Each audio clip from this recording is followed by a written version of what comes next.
সাংবাদিকদের স্বার্থে বেশ কয়েক বছর ধরেই নিরলসভাবে কাজ করে চলেছে ইন্ডিপেন্ডেন্ট জার্নালিস্ট অ্যাসোসিয়েশন অর্থাৎ আইজেএ। সরকার অনুমোদিত একটি স্বাধীন কল্যাণমুখী সংস্থা হিসেবে আস্তে আস্তে সংগঠন এগিয়ে চলেছে তার নিজস্ব পথে। কর্মরত সাংবাদিকদের নিরাপত্তাকে গুরুত্ব দেবার পাশাপাশি প্রবীণ সাংবাদিকদের পেনশন বৃদ্ধি, অনুমোদিত পত্রপত্রিকার নিয়মিত সরকারি বিজ্ঞাপনের পাশাপাশি বিজ্ঞাপনের মূল্য বৃদ্ধির দাবি প্রমুখ বিষয়ে সরকারের দৃষ্টি আকর্ষণ করাই সংগঠনের প্রধান উদ্দেশ্য। প্রায় 100 জন সদস্য সংখ্যা বাৎসরিক সভা শনিবার কলকাতা প্রেস ক্লাবে হয়ে গেল সদস্যদের স্বতঃস্ফূর্ত উপস্থিতিতে।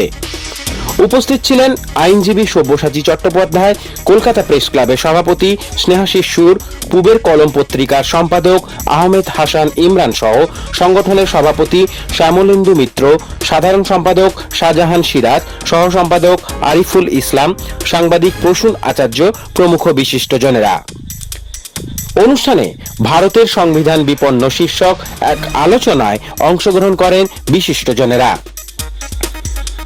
ইন্ডিপেন্ডেন্ট জার্নালিস্ট অ্যাসোসিয়েশন এইভাবে তার নিজের লক্ষ্যে এগিয়ে চলুক, সাংবাদিকদের স্বার্থে, জনগণের স্বার্থে, গণতন্ত্রের চতুর্থ স্তম্ভ যেন সর্বদা মাথা উঁচু করে চলে, সেই স্বার্থে আরও নিরলসভাবে কাজ করে চলুক আইজেএ। অনেক তরুণ সাংবাদিক, বাড়িং সাংবাদিক, তাদের কাছে দেখছি এখানে ইন্ডিপেন্ডেন্ট জার্নালিস্ট অ্যাসোসিয়েশনের ডাকে এসছে। এটা খুব ভালো জিনিস। তারা প্রেস ক্লাবে করছে এই অনুষ্ঠানটি এবং অনেকে এখানে উপস্থিত হয়েছেন।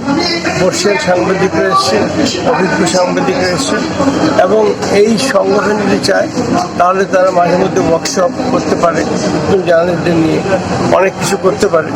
তো এর ফলে সাংবাদিকতার বিকাশ ঘটবে। আর সাংবাদিকরা যদি সংঘবদ্ধ হয়, তারা যদি অ্যাসোসিয়েশন করে, তাহলে একসাথে মিলে অনেক কাজ করা যায় বলে বিশ্বাস করি।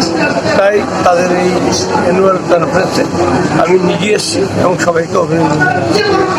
দেখুন, সাংবাদিকতায় যারা আছেন তাদের সকলকে সংগঠিত হয়ে থাকা দরকার। আজকে এই মুহূর্তে সেটাই সব থেকে বড় কথা। বিভিন্ন ধরনের প্রতিষ্ঠান আছে, তারা সকলে মিলে সংগঠিত করছেন এবং তারা নিজেদের মধ্যে একসঙ্গে মিলেমিশে কাজ করবেন। ফলে সাংবাদিকদের একটা কল্যাণ হবে, তাদের অধিকার সংরক্ষণ হবে, এটাই আমাদের আশা।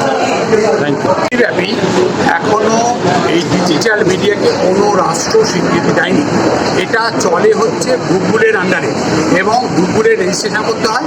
এটা ইউটিউব চ্যানেলও ওইভাবে চলে আর পোর্টালও ওইভাবে চলে।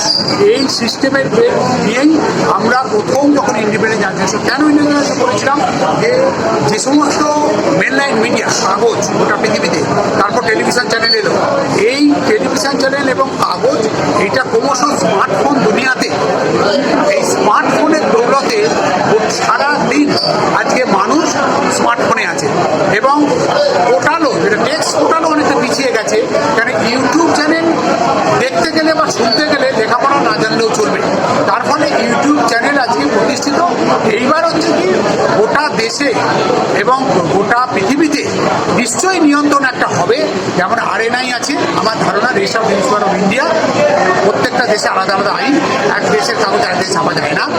তেমনি আমার মনে হয় কিছু একটা ইউনিফর্ম হবে এবং ভারত সরকার আমার মনে হয় ডিজিটাল কোনো আইন করতে যাচ্ছে যেখানেতে অ্যাক্রেডিটেশন কার্ডও চালু হবে। তার কারণ হচ্ছে যে কাগজে অ্যাক্রেডিটেশন কার্ড তারাই পেয়েছে যারা স্টাফ, যারা পার্মানেন্ট স্টাফ। কিন্তু ওয়েজ বোর্ড প্রায় উঠে গেছে, এখন পার্মানেন্ট স্টাফ আমাদের পরের জেনারেশন এবং তারপরের জেনারেশন যারা এসেছে তারা কিন্তু রিটায়ার করে যাওয়ার পর বা চাকরিচ্যুত চাকরিচ্যুত হয়ে যাবার তাদের হাতে রাখে।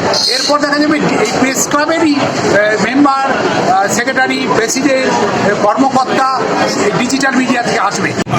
2014 সালে যখন বিজেপি ক্ষমতায় আসে ভারতবর্ষে, তখন একটা যেটা নরেন্দ্র মোদী সংসদের সিঁড়িতে একটা চুমু খেয়ে বললো যে এটা ভারতবর্ষের গণতন্ত্রের মন্দির।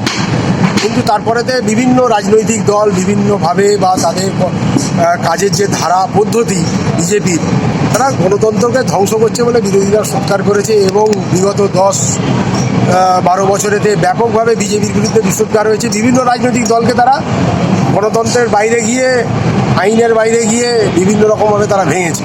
মিটিং, বার্ষিক সভা যেটা করি, তাতে আমরা একটা থিম তৈরি করি যে আমরা একটা সেমিনার বা আলোচনা সভা তৈরি করি আলোচনা সভার একটা বিষয়বস্তু আমরা ঠিক করি, যে সেখানে আমরা বিষয়বস্তু দেব। অতীতেও আমরা বিভিন্ন রকম আলোচনা নিয়ে মানে আলোচনার সূচি তৈরি করে আমরা কাজ করেছি, গ্রামীণ সাংবাদিকতা নিয়ে করেছি, ডিজিটাল মিডিয়া নিয়ে করেছি। এবছর আমাদের ছিল যে আমরা ভারতবর্ষের সংবিধান কি সত্যি বিপন্ন, সেই সংবিধান বিপন্ন নিয়ে আজকে আমাদের এই অনুষ্ঠানেতে বিভিন্ন সাংবাদিকও যেমন বলেছেন, বিভিন্ন আইন বিশেষজ্ঞ যারা বলেছেন, আবার চিকিৎসক মানে সম্মানীয় চিকিৎসক যারা আছেন তারাও বলেছেন। কারা কারা উপস্থিত ছিল গেস্ট উপস্থিত ছিল গেস্ট হিসেবে সব্যসাচী চট্টোপাধ্যায়, যিনি হাওড়ায় মানে হাওড়া সদরেতে যিনি সদ্য লোকসভা নির্বাচনে বামফ্রন্টের মনোনীত প্রার্থী হিসেবে প্রতিদ্বন্দ্বিতা করেছেন। তার পাশে তার পরিচয়, রাজনৈতিক পরিচয়ের বাইরে গিয়ে তার পরিচয় হচ্ছে তিনি একজন কলকাতা হাইকোর্টের বিশিষ্ট আইনজীবী এবং বিভিন্ন বড় বড় মিডিয়াতে তিনি বক্তব্য রাখেন, তিনি ছিলেন। এবং আমাদের প্রাক্তন সাংবাদিক আনন্দবাজারের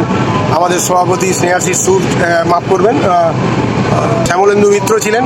এবং এই মুহূর্তে আনন্দবাজারের সবথেকে বড় যিনি সাংবাদিক, রাজনৈতিক সংবাদদাতা, সেটা উনি ছিলেন আচার্য, এবং আরও যারা ছিলেন বিভিন্ন কাগজের বক্তা এবং প্রাক্তন সাংসদ, কুবের কলম পত্রিকার কর্ণধারও বলা যায় একটা ধারে, আবার তিনি সম্পাদক এবং বর্তমানে তিনি রাজ্যসভার আমাদের যে সংখ্যালঘু দপ্তরের যিনি চেয়ারম্যান তিনি হচ্ছেন আহমেদ হাসান ইমরান সাহেবও ছিলেন।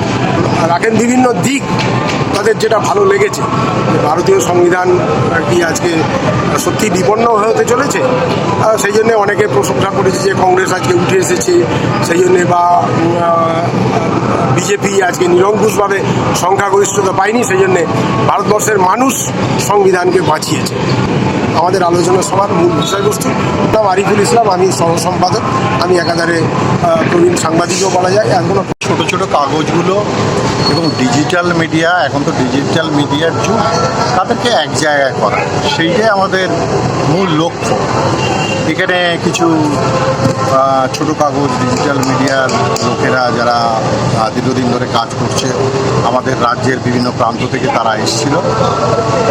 আমরা চাই এই ডিজিটাল মিডিয়া আরও স্বচ্ছভাবে কাজ করুক এবং সব ধরনের খবর সরকারের নজরে আনুক। হয়তো কিছু কিছু আলোচনায় উঠে এসছে, সবাই তেমনভাবে খবর করছে না, কিছু অতিরঞ্জিত খবর করছে।